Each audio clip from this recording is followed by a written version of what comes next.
sa mga farmers. Uy, mo yan. May natulog dalugan. Ako. Ay nagkaroon na naman ng dark order o darko order na kinonvert ng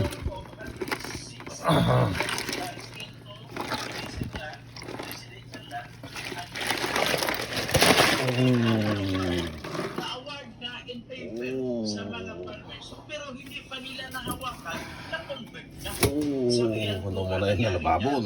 So, that time, si Lapid ay governor ng Head. Pampanga. So, habang bilang governor ng ay probinsya. Pat.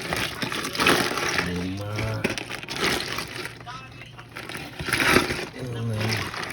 Enam. Na lupa ay agricultural. Kung isang mo sa bangko, mababa ang presyo. So, kailangan pataasin ang presyo ng mga lupa para kung isang mo, malaki ang makukuha mo at kahit hindi mo bayaran ang utang mo sa bangko, malaki pa rin kikitain mo. So, sa ganung kaisipan, ang nangyayari, yung dati, halimbawa, 500 pesos per square meter kung agricultural, Kapira yun. at kung i-declare ng munisipyo sa zoning ordinance na isang residential, commercial,